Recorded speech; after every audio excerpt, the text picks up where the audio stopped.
Hello students, I believe you are doing well wherever you are. I am Dr. Vivian Ogwala, a lecturer in the Department of Languages, Faculty of Arts, National Open University of Nigeria, Abuja. I am your online facilitator for the course ENG 414 Speech Writing. Welcome to week 6 of your online facilitation. Last week in week 5, we looked at Introduction to the Parts of a Speech, and we learned that a speech is basically divided into the title, the introduction, the body, and the conclusion. This week in week 6, we are going to be looking at paragraphing, punctuation marks, the sentence, types of sentence, tense, aspect, and concord. They are all in Module 3, Units 1, 2, and 3 of your course material. Thank you.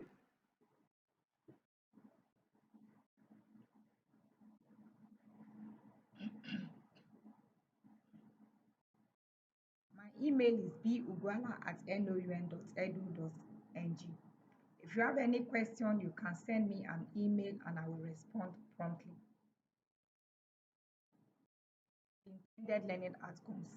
At the end of the lecture, you should be able to define a paragraph, discuss the features of a good paragraph, list punctuation marks, explain the appropriate use of the punctuation marks, explain sentence, types of sentence and classification of sentences, discuss aspects, tense, and concord. According to Babajide 1996, a paragraph is a division of writing that expresses a single thought. Class activity. Before proceeding to watch the remaining parts of the video, in your own words, explain what a paragraph is. Types of paragraph. We have the introductory paragraph, we have the transitional paragraph, and we have the conclusion paragraph. Features of a good paragraph. A good paragraph must possess the following features: coherence, unity, inclusiveness, completeness, and emphasis. Punctuation marks. Punctuation marks are those symbols that indicate the manner in which the voice is adjusted to make communication meaningful. In order to pass across meaning when you are speaking, you have to modulate your voice in a way to make your audience understand whether you are asking a question, whether you are making a pause, or whether you are laying emphasis on a particular word. You are able to achieve this in writing through the use of punctuation marks. Punctuation marks are not just there to beautify your speech, they are there to add meaning to what you are saying. Some punctuation marks and their uses are the full stop. It is used to indicate abbreviation and other uses. The question mark. It is used to express doubt, particularly with a date and some other uses. The exclamation mark. This is used at the end of a sentence that shows strong emotion. The comma. The comma is the most commonly used punctuation mark. It is used, among other uses, to separate words in a list. The column. This is used to introduce a list of items and other uses too. The semicolon. This is used to separate parts of a sentence that already contains the comma. The apostrophe. It is used to indicate letters or figures that have been omitted. The hyphen. It is used to form a compound from a prefix and a proper name. The dash. It is used to separate a comment or an afterthought from the rest of the sentence. The quotation marks. This is used to enclose words and punctuation in direct speech. Then the ellipsis is used to indicate omission from a quotation or conversation. The slash. This mark is used to separate alternative words or phrases. The bracket and parenthesis, used to separate extra information or a comment from the rest of a sentence. The italics. It is used to indicate emphasis. The sentence.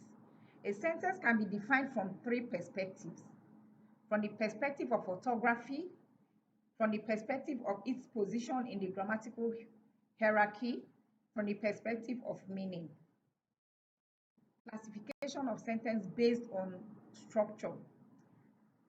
There are four types of sentence based on structure or form: the simple sentence, the compound sentence, the complex sentence, and the compound complex sentence. Classification based on function. There are four types based on this criteria. They are the declarative sentence, the imperative sentence, the interrogative sentence, and the exclamatory sentence.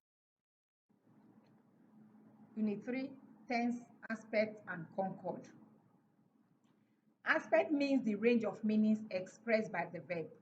The verb is very important in a sentence. It is the doing word. It tells the reader or hearer what that sentence is about. In English, aspect is broadly categorized into progressive and perfective aspects. Tense means the linguistic way of expressing time dimensions. There are three main time dimensions: the past, the present, and the future. Each of these tenses could be expressed in four different ways: the simple, the progressive or continuous, the perfect and perfective progressive. Concord. Concord is the grammatical notion used to denote the agreement among the components of a sentence. If a sentence lacks unity, it means it lacks concord. We have subject-verb agreements. This is of two main types: the grammatical concord and the notional concord. Conclusion. In this lecture, we have looked at what a paragraph is, the features of a good paragraph, some punctuation marks, and some of their uses. We also highlighted types of sentences and classification of sentences. We equally discussed tense, aspects, and concord. To write or make effective speech, you have to adhere to the mechanics of grammar. More explanation of what we have discussed here is in your course material. Endeavor to read up your course material for you to be able to understand more of what we've discussed here. Thank you. Class activity. How is a compound sentence different from a complex one? Thank you.